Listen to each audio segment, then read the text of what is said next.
So Zapporah, I don't like chemistry. Okay. Kidding. Well, not really. But what would you say to someone that doesn't really understand chemistry? Like what is like a 5-year-old version of what chemistry is and what you do and like why you're excited for the future? Because I know you said that, there is a lot of potential with things that you're working on. So help me love chemistry. Okay. I think one thing that sometimes even I forget, and sometimes when I start engaging with younger scientists or even kids, that it's all around you, right? Like there are literally chemicals everywhere. And so I think when you're cooking, right, you're making chemical reactions, right? So I think when you put it in a scale and scope and perspective, it's really approachable, right? Because sometimes you're cooking with yeast, right? That's a reaction that's creating gas, that's causing your bread to rise, right? And so I think we're all, sometimes we're kitchen chemists and, like we talking about skincare, right? You're reading the bottle, you know what I mean? You're trying to understand what things are around you and what you're using and what you are putting on your skin and your body and how it's affecting you. So I think just ways to, and this is something I'm passionate about. I think when I retire, I want to be a part of like creating curriculum for K through 12 schools, because I think science is everywhere, right? Chemistry is everywhere. And the way that we think about it, I think could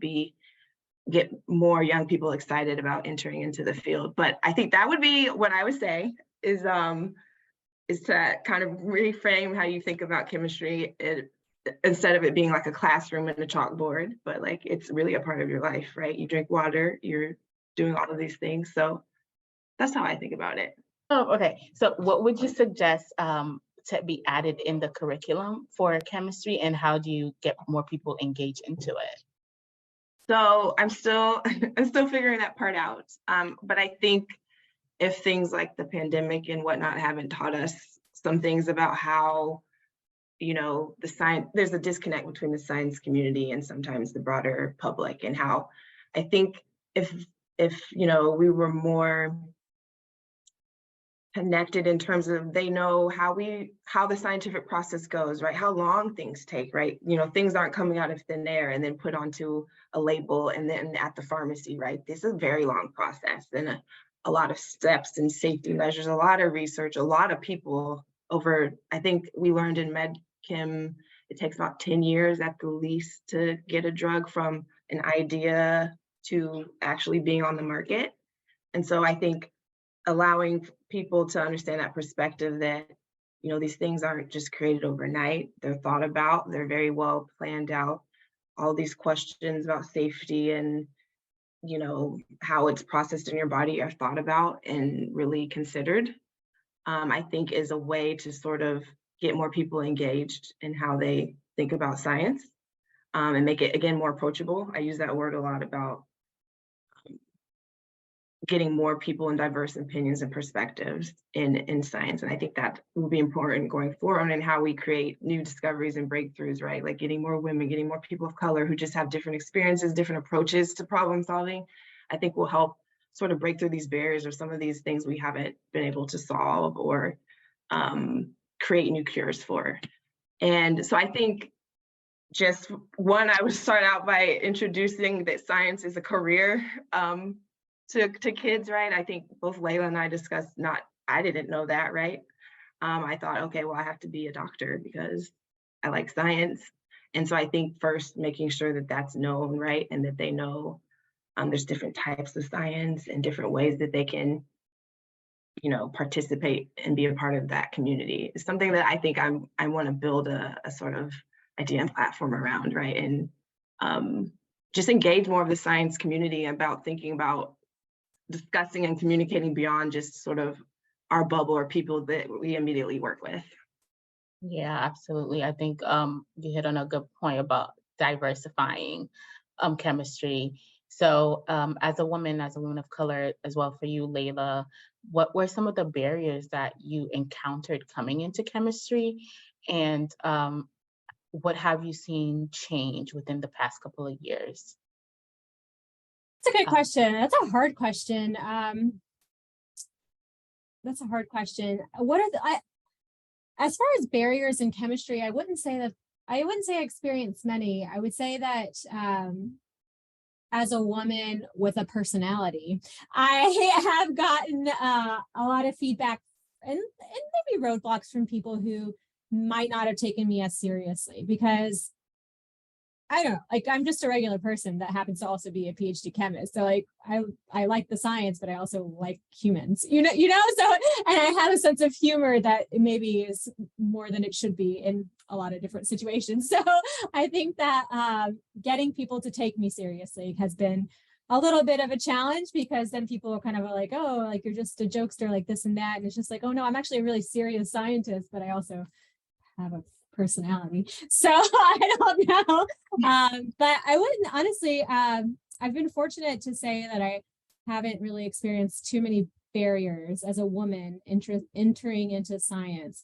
Now, I will say as a woman now with a young family in my profession, there's been a lot of challenges that I've seen. And I don't know if it's specific to my profession or if this is something that's pervasive across all industries, but I will say I've seen challenges that shouldn't be where they are currently in 2023, I'd say. I can answer next. So I can actually say that I was sitting here thinking, I don't think I may have had one chemistry professor or professor in general in my tenure, like a science professor that includes undergrad and graduate school. And so I know that it's very challenging to accomplish what Layla's accomplished, right? To get on a tenure track and become a professor and teach. And so I think that I've seen that a lot of women, for example, I work in industry and not academia, and a lot of times that can be a somewhat less stressful way to go, right? Because there can be a lot more women sometimes at companies versus when you're trying to break through into the academic area and people are tenured, right? So there's a lot of old ways of thinking that still exist at these universities, whereas sometimes at a company, or even a larger company, there's a lot more turnover. You get a lot of different young people, maybe fresher ideas.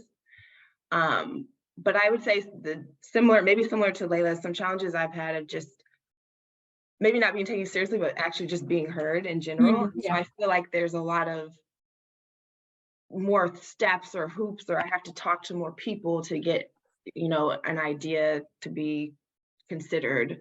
Whereas maybe for other people, it doesn't take all of that work, right? And so then that can be exhausting over time. It can be a bit draining sometimes.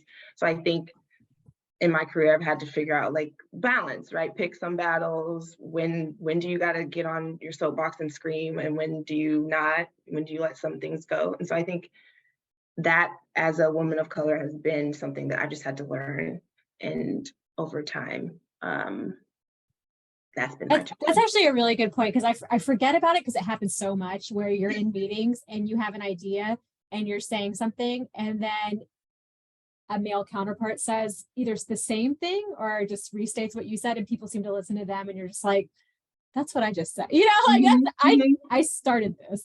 It happens a lot and it can break you. It really can. If you can move forward, it's good and productive and you can usually get your points across and it's fine. But you get it a lot as a woman. Yeah. What are some tactics that you guys use when these things happen to you? And like, how do you keep basically sane so that it doesn't break your spirits to continue to move science forward? For me, what's simple is, again, my mom is always telling me, you got to pick your battles, right? Because you can't fight them all, right? You can't, every time something happens, if you challenge every single thing, you will burn out and get exhausted.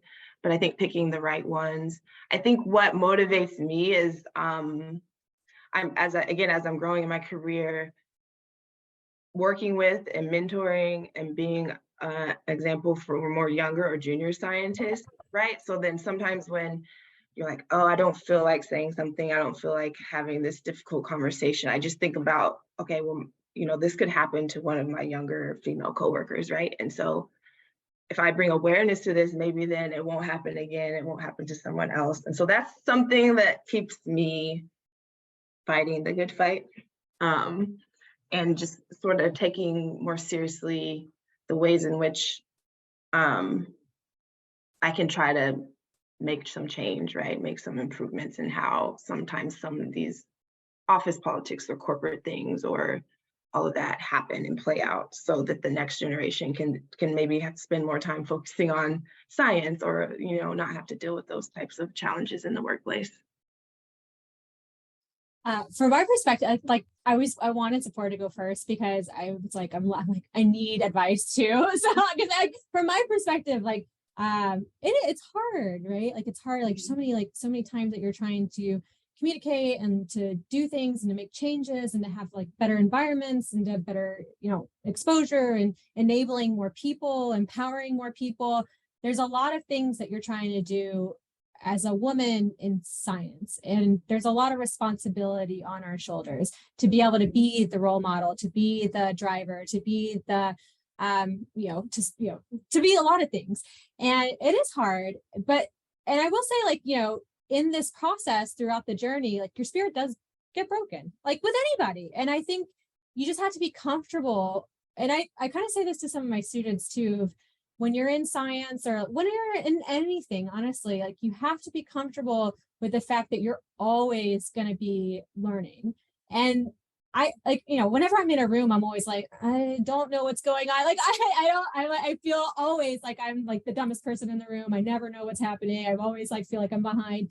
But the thing is I've gotten to a point in my life where I'm comfortable in that space. I don't like that space sometimes, but I'm comfortable in this unknowing area, and I'm comfortable in knowing that things aren't easy. And I see that there's a differential between, I think, the younger generations, of the generation behind us, maybe 2 generations behind us, where they're not comfortable in this space. They don't want to be challenged or unknowing or uncomfortable all the time. They want a happy life, which is fine, which is good, which is what everybody should want. But I think part of what drives innovation, what drives change, is being in this area where you're uncomfortable and you're fighting and you're trying to move things forward. And it's, I think it's hard. It's hard.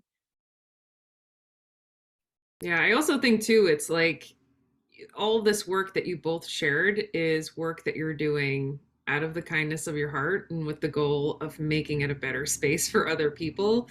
None of that involved the actual work that you do on a day-to-day basis. And I think that's a big, a lot of women that I've talked to in particular, have said that all the free work is really challenging, but it's necessary. I was talking to a mom who is this really successful scientist who's always invited to do talks, and she was like, I feel so much pressure to say yes to these talks, because if I don't, who's going to take my place? And there's this constant concern and or worry about that. And I even think just demanding things like who's on the hiring team for faculty hires, right? Because faculty hires, tenure track faculty hires in particular, those are forever hires usually. So, who's in the room asking questions? I was in a room for a hiring committee, and this person was compared a man and a woman, and they said that she talked about all of her accomplishments and how great she was, and then had to throw in there that she has 2 kids too, and he doesn't know how she does it.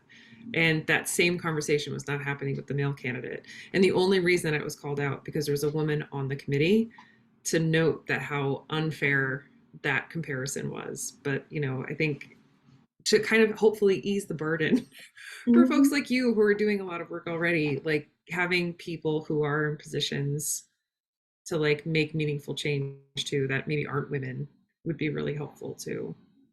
I'd love to kind of hear your thoughts on that. Yeah, that's been an approach I've been taking a little more, right? Because we can't do it all ourselves, right? And depending on where you are, where you're at, sometimes you don't have the power to actually do the meaningful changes, but you can try and get other people to. Sometimes one-on-one has been working for me, right? So people that you establish a rapport or relationship with, whether it be through like scientific collaboration or you working on a project or something together, but then having some of those more challenging conversations and being honest about, well, here is how, like, this is a great place to work, but there are some indications of bias or sexism or whatever, right? And sometimes one-on-one people receive that better. And again, if you already have a relationship, sometimes you can have this recurring conversation. And then over time, I can sometimes see where the first response when we had that conversation is different than like the third variation of that conversation that we've had, right? And then the hope could be that they could go on and maybe influence someone else or influence, you know, someone that they have a relationship with that might be in the leadership or something in that. So sometimes it's long, right? It's not direct, it's a long game. So sometimes you feel like I'm not making any progress at all, but I'm hopeful that sometimes these little interactions and they're emotionally laborious, right? Because you're having to share that, like, sometimes some things that have happened to you or you know, and so that I am trying to implement a little bit more as opposed to trying to like talk to a whole group and get them to see my perspective. That I think can be really daunting and taxing. But so I'll keep you posted on how it's going. But I think it is like, it's exactly what you said. It's this long game. Like, it's not going to be an instant reward for anything. And like, we do what we do, and we have conversations in and out of our institutions for like a lot of reasons. And it's, you know, for bringing awareness that like, hey, look, these PhD women chemists can do these amazing things in these environments and like really make a change to like culture, to science, to like everything. But these are changes that we're starting to see a lot of changes, and a lot of changes of how people are communicating diversity and inclusion in every environment now. And things are changing. Things are really things have been changing for a while now.